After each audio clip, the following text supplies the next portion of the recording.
Welcome. This is module 6 of matrix structural analysis, matrix method of structural analysis. So, till module 5, module 4 and 5 you have learned truss and beam structure. So, trusses and beams are you have solved by stiffness method, and the matrix format or matrix analysis of matrix method of analysis you have learned for truss and beams. Now, so you are enough matured with the procedure of matrix and means matrix method, how to solve a structural problem through a matrix method, or especially the stiffness method. So, we are not talking about flexibility method here, but it is better to know that there is another method called flexibility method, but flexibility method is not in wider use because of certain restrictions of the flexibility method. But we are not going into that detail right now. So, in this lecture what we have planned is to solve frame problems, and especially the 2D frames, because you know the main objective behind the matrix method is that you really able to code these structures or the analysis in a computer through a software or a programming language. So, like programming languages like C, Fortran, Pascal, or any other languages, and other softwares like GUI based softwares like MATLAB or any other Mathematica. These things can be used to solve large scale structure. What do I mean by large scale structure is that where the degrees of freedom essentially is large number. So, essentially your final equation, that is KD equals to Q, or the stiffness multiplied by the displacement vector equals to force. This equation, the dimension of the coefficient of the stiffness matrix is very large, because it depends on the number of degrees of freedom in the structure you consider. So, when you essentially consider a large structure, it is natural that you will have a large number of degrees of freedom, and so by hand these calculations are not possible. So, you use computer to solve such system. So, naturally by hand we will solve very simple structure, but I will try to elaborate the procedure once again, which you have learned for beam and truss earlier. So, before we go into that procedure, let us first find out what is the stiffness matrix of a 2D frame structure. So, you have already learned the stiffness matrix of a truss. The truss essentially you have this axial member, where essentially you have two nodes, the node number 1 and node number 2. So, you have f1x and f2x. This is in the positive direction. So, direction actually does not matter, because this quantity can be in terms of sign. So, now you have already found out that stiffness matrix of the truss is, we can write that if I take A by L common, 1 minus 1 minus 1 1. So, this stiffness matrix you have derived already, or you know that. And for beam also we have where in the beam you have the shear force and bending moment, and the kinematic degrees of freedom are essentially the displacement, transverse displacement and rotation of the beam. So, in this case also you have also found out how the stiffness matrices look like, or specifically the element stiffness matrix E, here E equals to 1, that here E equals to 1. So, first element or second element or n number of element in a structure. So, the form of the stiffness matrix remains constant. So, but the value of E, I, L or area, these can change, and so the stiffness matrix essentially changes. So, you know how to find what is the meaning of this stiffness matrix, especially we know from our definition that stiffness is unit force required for unit displacement. So, essentially the first element of this means is that if I put one, if I have a 1 unit displacement of this node, then what is the force required for this node, and then due to that force what will be the corresponding this thing displacement here, and then corresponding stiffness. So, the diagonal element means. But the important property of these stiffness matrices is here these stiffness matrices are singular. This we can validate very easily because we know this is linearly dependent columns. If you look the linearly dependent columns, or if you take the determinant of this stiffness matrix, this is going to be 0 because the physical reason of this, because this is this doesn't have any constraint. So, it essentially means a rigid body motion. So, to have a deformable body motion, you need to have a proper constraint or the boundary condition that we call for the structure. We know it's a boundary condition. Now, this boundary condition, when we plug into the stiffness matrix, then stiffness matrix become invertible. Before that it is not invertible. So, this is true for this truss stiffness matrix as well as it is true for the beam stiffness matrix. Even if you take the determinant of this beam stiffness matrix, it will go to the 0. So, with this knowledge we will proceed for the frame structure. So, now there is an important principle that we have learned earlier that we will use. So, now suppose there is a beam which or specifically a beam element which first I give a axial load, and then I give I find out the deformation, and then the rotation or the moment and shear force I give, and then I find out the deformation. Then if the axial load, moment and shear force I applied simultaneously, then the deformation caused will be sum of these two individual loading, that is the axial force and moment shear force. So, this principle is known as the principle of superposition, that you have already studied in your this course or previous structural analysis course. So, this principle of superposition is valid for linear structure. The linearity property of any function or the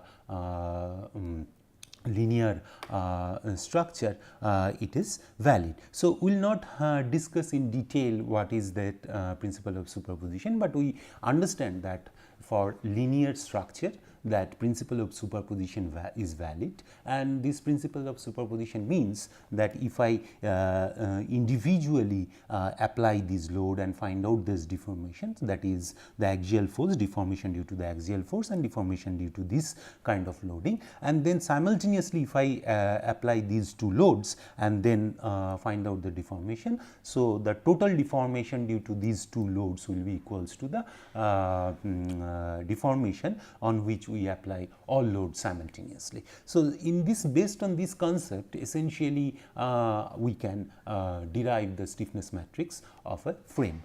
So, a frame is essentially your moment resisting members which can also carry the axial forces. So, likewise in a truss we have seen that truss is a purely axial member, beam is a purely flexural member. So, generally we do not consider beam to carry an axial, or we do not design beam to carry to axial force, or we generally do not use beam for resisting the axial force, because beam is primarily a flexural member.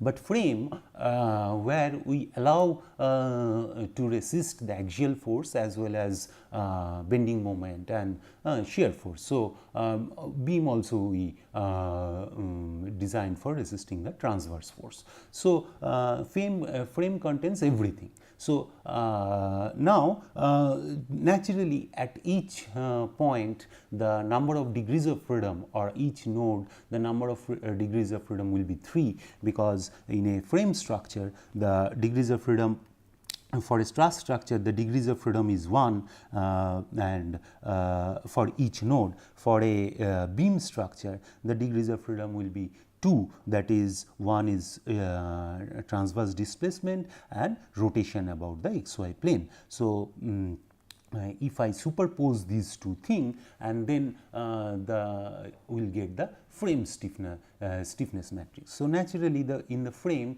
the each node the degrees of freedom will be 3. So, when we now find out the frame stiffness matrix, naturally the frame stiffness matrix will be for an element it will be 6 cross 6. So, you see for a truss it was 2 cross 2,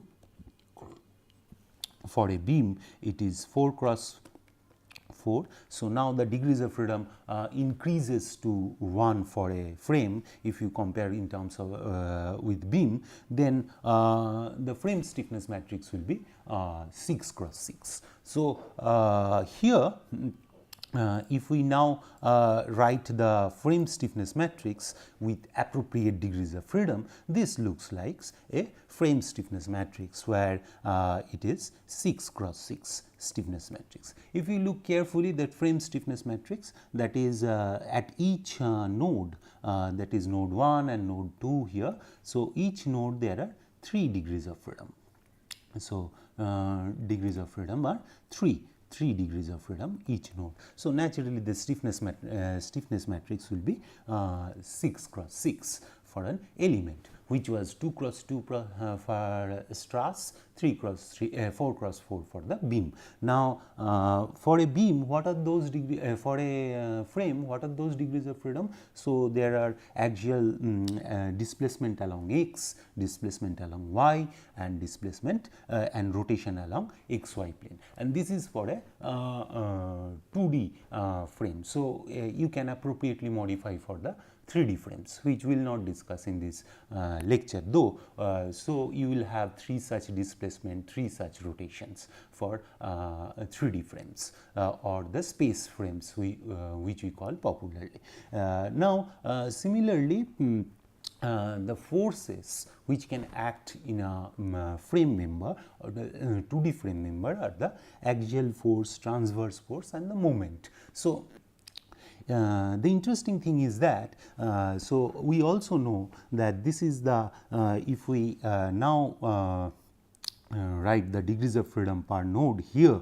So, there is a first degrees of freedom, then this is a second degrees of freedom, then this is a third degrees of freedom, and here corresponding to this node there is a fourth degrees of freedom, fifth degrees of freedom, and the sixth degrees of freedom.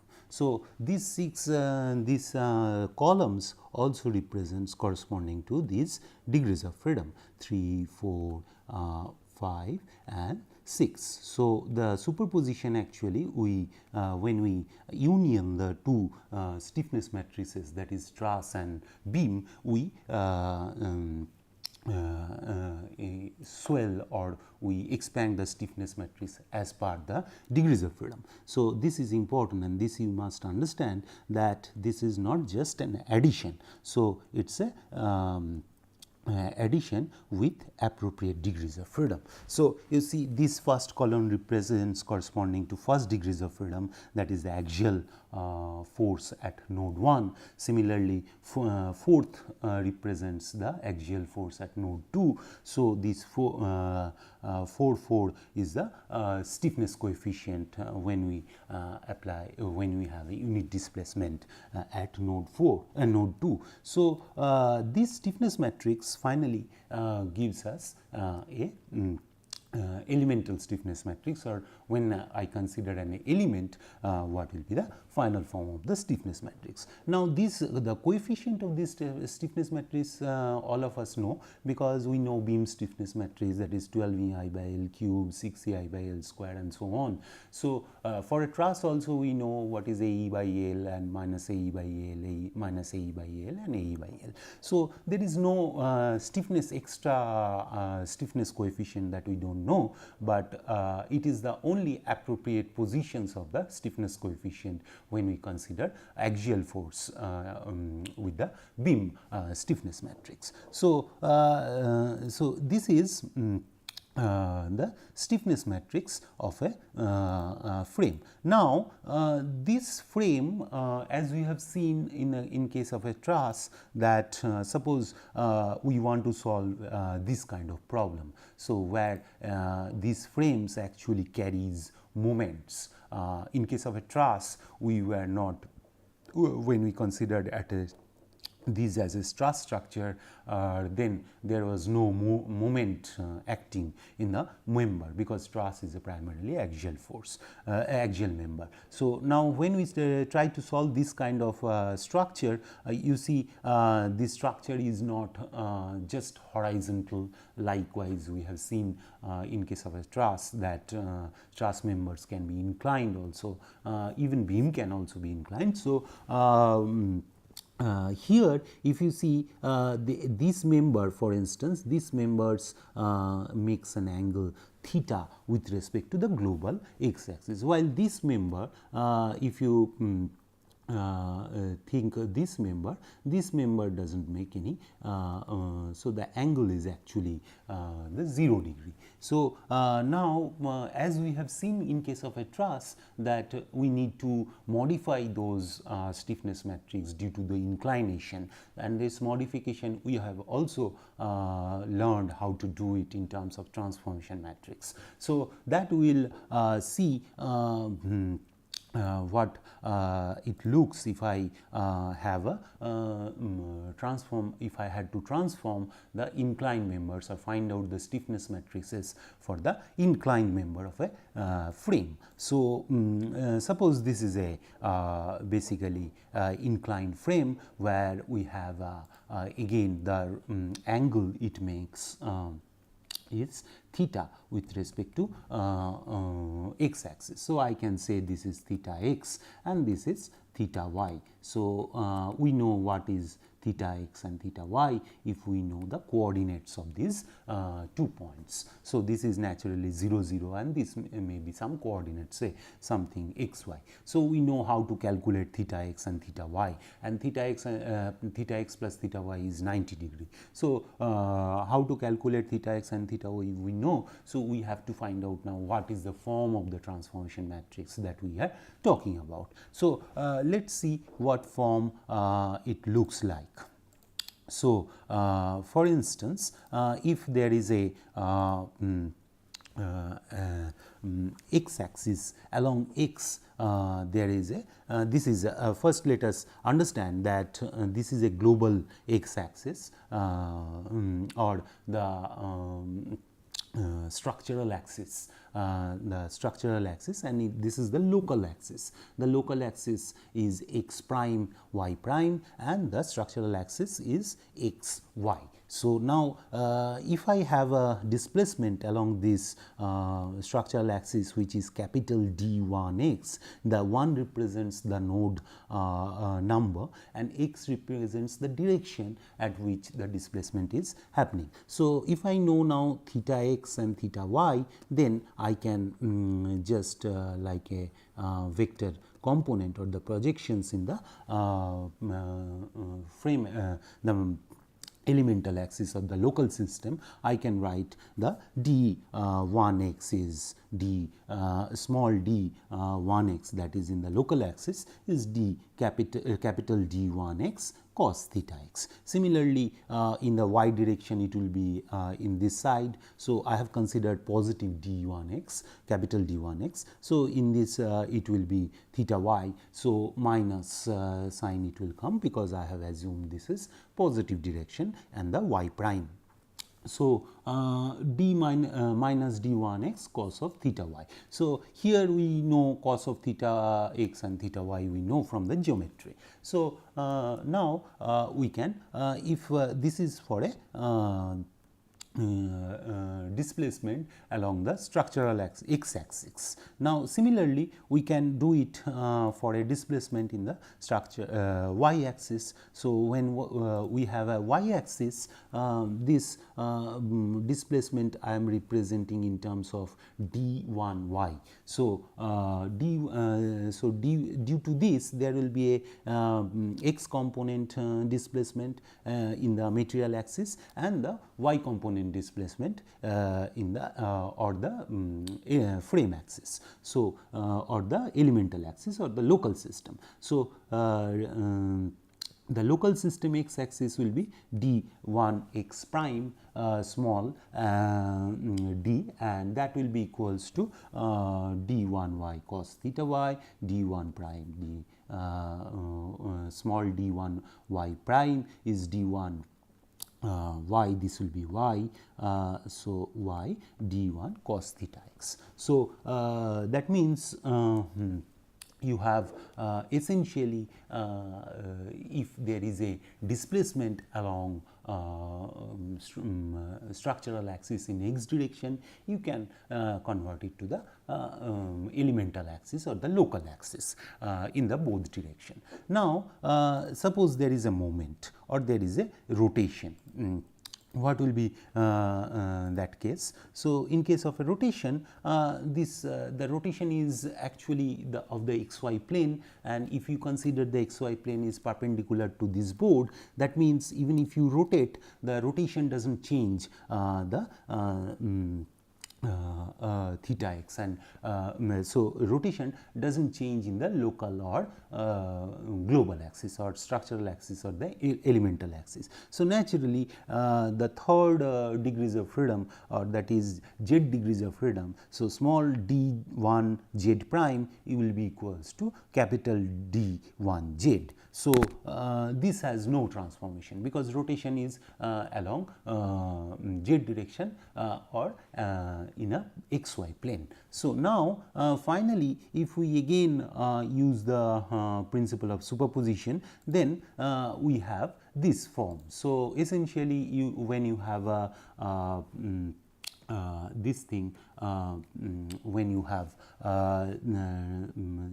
when you apply d1x and when you apply d1y, what will be the local coordinate system or the frame elemental coordinate system? What is the x direction? So, along this x prime direction, this is the displacement, and so we add it because we consider linearity, and then similarly in the y prime direction. So, this direction elemental y direction, and then z direction. So, I just add it. So, now if I write it in a matrix form, so this is simply this. So, which relates actually the prime coordinate to the non prime coordinate. So, and what is this? This is for the this is the transformation matrix. So, essentially transformation of the displacement vector or the deformation vector. So, in this deformation vector, two are the axial displacement, these two are axial displacement, and it is the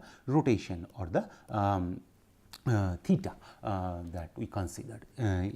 So, now this matrix is the transformation matrix. Now, this is for node 1. So, similarly I can write all those expressions for node 2, and then what will be the elemental stiffness matrix? If you remember, in case of a truss that you found out similar kind of rotation matrix, but there was no 1 here. So, this rotation matrix probably you have learned in the truss. So, now for two such element, when I consider two such element, then what will be my elemental transformation matrix. So, for instance, in this case I consider two such element, and these elements are of this form. So, that means I have this node number 1, node number 2, I have degrees of freedom. What are these degrees of freedom are like this. So, this is my degrees of freedom, and this is my degrees of freedom in the local coordinate axis or the local system or the elemental system. Now, I have similarly global system. In the global system I have, this is my global system. So, in the global system I have similarly for this I have this axial and this moment, and similarly at this point I have this and this. So, these two quantities, these blue degrees of freedom and these orange degrees of freedoms are related with this matrix. So, this is we know. So, the lambda x and lambda y we assume cos theta x and cos theta y. So, it looks like this. So, this part is for node 1 and similarly this part will be for node 2. So, now this is the this will be 2, this will be 2. So, this will be for the node 2. So, now this matrix we say this is a transformation matrix of T. So, in case of a truss where you have probably you see this transformation matrix here, it is a 6 cross 6 transformation matrix, but in case of a truss you have also found out this transformation matrix. So, now based on the truss degrees of freedom, which is 2 per node, because it can have y and x. So, here we know. So, what is the outcome? Outcome is that if we know the global or the structural displacements, we can efficiently convert it to the local or the elemental displacements. So, this is done through the transformation matrix tree, or similarly I can do the inverse of that. So, if I know small d's, and then I can find out capital D by taking the inverse. So, this procedure we know, but what happens if I have a force? So, if suppose we have a force which is applied in the local stiffness, local elemental axis. So, that is suppose this F1 x prime is applied along this. So, similar to the previous case, if I know theta x and theta y. So, theta x and theta y if I know, then I can simply project this in the structural x axis and or the global x axis and global y axis, and this looks in this form. So, if due to this prime x direction force, axial force, I have the x component in the global direction and y component in the global direction. So, due to the only x component in the prime coordinate system. So, similarly I can have a prime coordinate system if I have y prime coordinate system in a y direction, that is f1 y prime. So, I can again by knowing the theta y and theta x, I can find out the f1y and f1x. So, that is due to this f1y minus, because f1x is opposite side, because this if we know. So, this and this angle we know, and this angle is essentially theta y. So, this is again 90 degrees. So, this is theta x and it is theta y. So, f1 y prime cos of theta y. So, this direction, and this is minus since it is the opposite positive direction. So, similarly f1 y, that is in this direction, which is cos of theta x. So, f1 y prime cos of theta x. Now, instead of a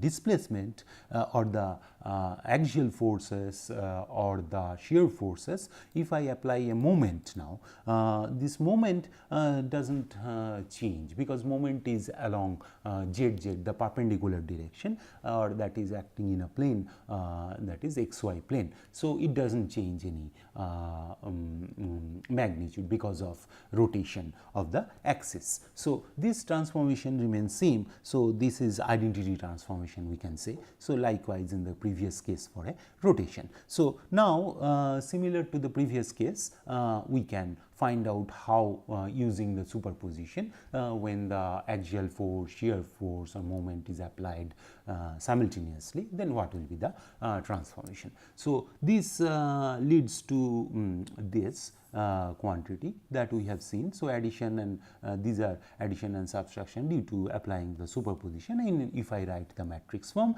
it looks like the same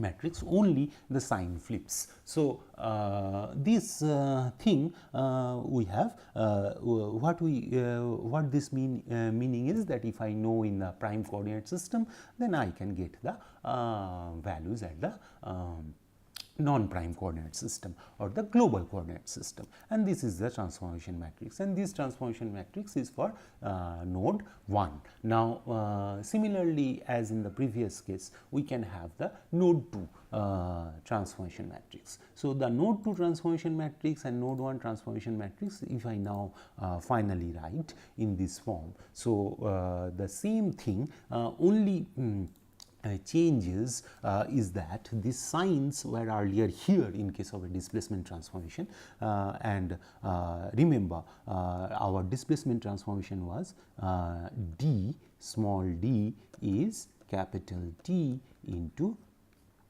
capital D. So, it transforms the this T transforms the global to local, and T transpose is naturally transforms here. So, from local to global. So, essentially we can comment that this is a so, this matrix is essentially the skew symmetric matrix. So, if you look carefully. Now, once we know this, we can find out the stiffness matrix as we have done for the truss structure in case of a inclined truss members.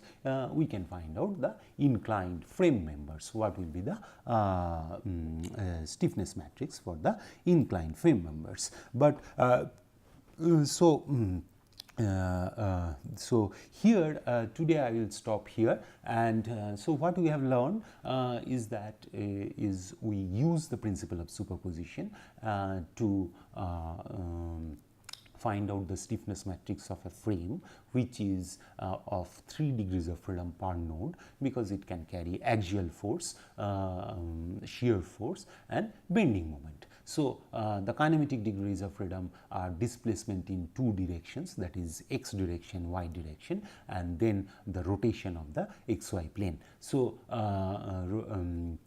so we have 3 degrees of freedom. So, the dimension of the stiffness matrix will be 6 cross 6 for a 2-noded element of a frame. Now, if the frame is rotated or the inclined frame members, so we know how to transform displacements and forces. That is also a 6 cross 6 transformation matrix. With this knowledge, in the next lecture, we will derive first what is the stiffness matrix for a inclined frame members. Thank you.